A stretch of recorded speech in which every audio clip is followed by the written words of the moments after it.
They're very close friends, he and Johnny.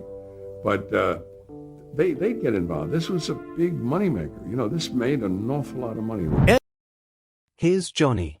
We all know this drawn-out intro as the cue for king of late-night television Johnny Carson to make his appearance.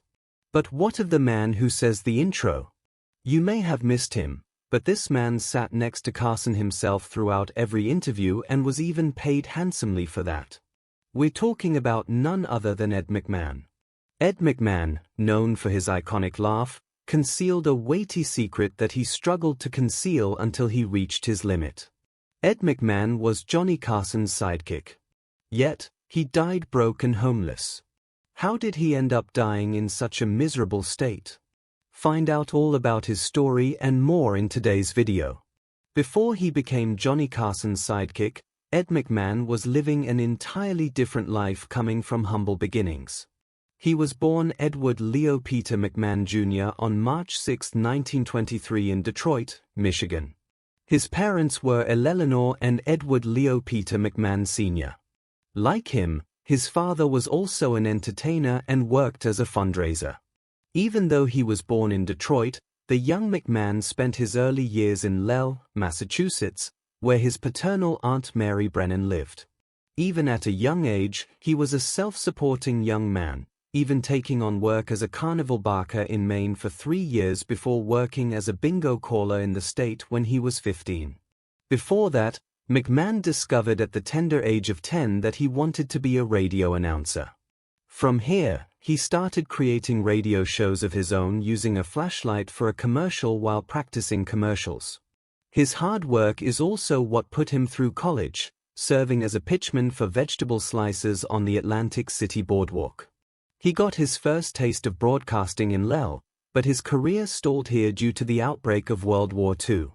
Like any good man from the country, McMahon also wanted to serve his country.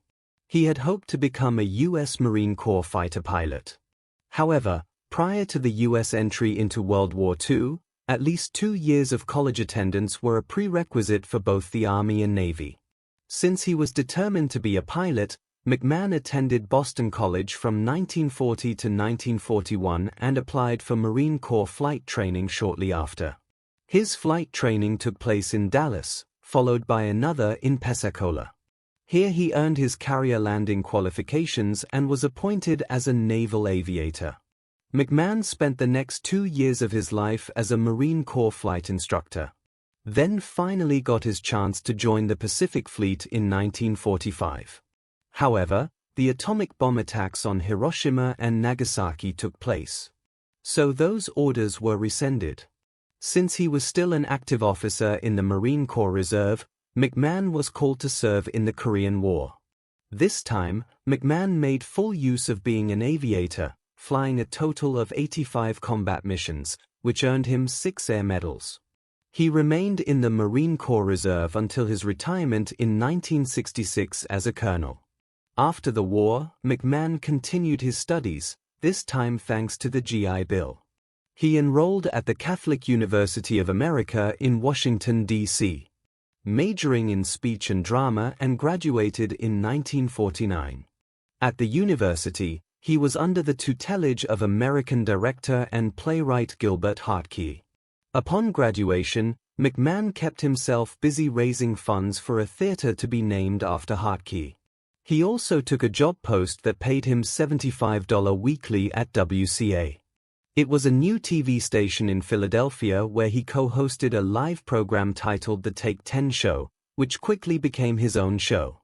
It only took 2 years for McMahon's career to grow in Philadelphia, and soon enough, people started to call him Mr. Television. The Catholic University was McMahon's gateway to success, and little did he know that a collaboration with a certain someone would make him a familiar face on TV.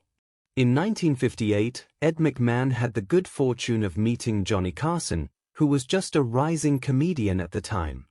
The latter hired McMahon to be his announcer for a 30-minute afternoon comedy quiz show on ABC. His job was to introduce the contestants, do commercials, and occasionally talked to Carson at the start of the show. This show is none other than ABC's daytime game show, Who Do You Trust? The show ran for 5 years from 1957 to 1962. Upon their first meeting, McMahon already knew that this would be the start of something good, even describing their first meeting as about as exciting as watching a traffic light change. Then finally, the project that would forever associate McMahon with Johnny Carson launched and changed the trajectory of his life forever. Shortly after Who Do You Trust? Carson moved to NBC, taking McMahon with him. And this time for the long run. Together they worked on The Tonight Show starring Johnny Carson starting on October 1, 1962, where they would continue to collaborate for the next 30 years. I had to support him, I had to help him get to the punchline, but while doing it, I had to make it look as if I wasn't doing anything at all, McMahon said of his role in The Tonight Show. The better I did it, the less it appeared as if I was doing it. He was the voice behind the iconic drawn-out "Here's Johnny" intro.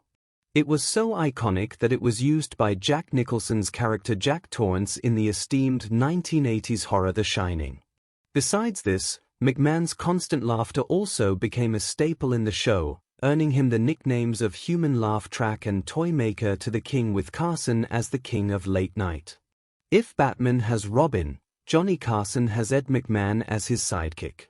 On top of co-hosting with Carson, the task of hosting the first 15 minutes of The Tonight Show also fell on McMahon, though it did not air nationally.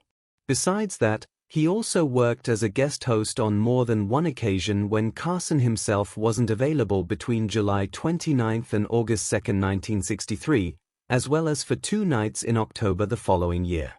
They make quite a pair since Johnny Carson was known for being reserved and thriving on quick, witty banter, whereas Ed McMahon was known for being gregarious. Despite working with Carson for decades, McMahon shared in an interview later on that he would still get butterflies in his stomach every time he would walk out on stage. On top of being an MC, Ed McMahon also has his hands full doing in-program commercials for various sponsors of The Tonight Show, Alpo Dog Food, and Budweiser Beer as his most prominent ones. These gigs he also ran on other programs, and between 1970 and 1980, McMahon appeared in various American family publishers' commercials. Ed McMahon also finally bagged his own show, hosting the weekly syndicated series Star Search. The project took off in 1983 and it helped launch the careers of many artists, singers, comedians, and even choreographers.